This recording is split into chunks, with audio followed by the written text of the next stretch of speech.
So in the arterial space, I think one of the critical issues, and not to make a pun, is critical limb ischemia.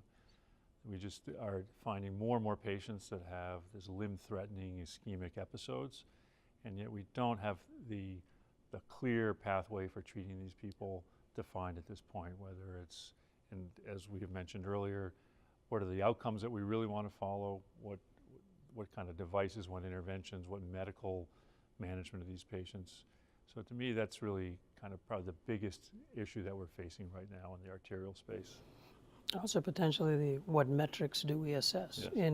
Is it wound healing or amputation prevention, or what matters for the patients? What the outcomes are. Yeah. Yep. In terms of the venous world, the constant struggle, I mean, there are multiple, controversial issues. When do you put filters in? Do you put filters in at all? Then the pendulum swung the other way of remove the indication of filter being presence of one. You remember that? See, I remember his slide. So does every filter indication for removal? Yeah, indication for removal removal is the presence of an IVC filter, is what some are trying to preach, if you would.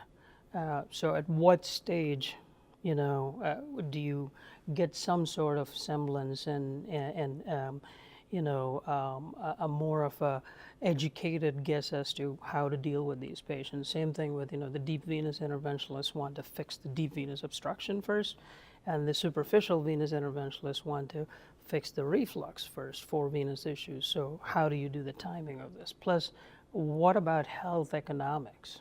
So these are still unanswered questions that we need answers for.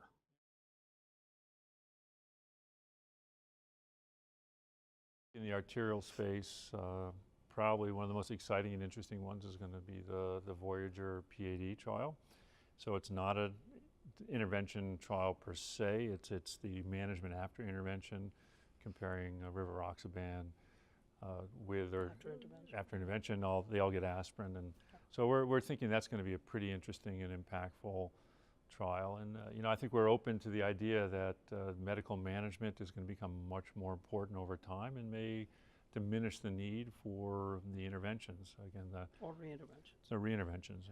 The whole point of VIVA is the care of vascular patients as a global thing. So that, I think, to us will be very interesting. Best CLI trial will hopefully complete enrollment, so we probably won't see the results, but at least to see it completed in 2019 will give us at least then the anticipation of a comparison of two major forms of intervention for critical limb ischemia.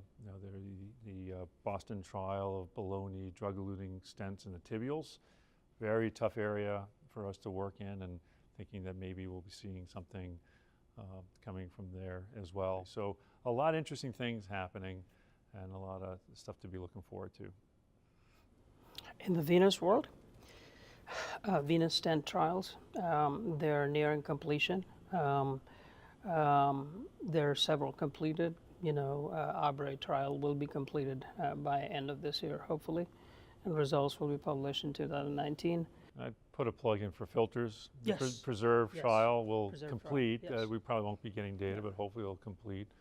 And the Cook Civic trial potentially we'll be seeing. I know they're completed, but hopefully we'll see some data at some point. So begin to get some clarity on vena cava filters as well. And most likely we'll have more information on the thrombectomy devices too, don't you think? Yeah. By 2019. After the ATTRACT trial, the whole focus is now driven to treatment of pulmonary embolism and DVT without lytic therapy.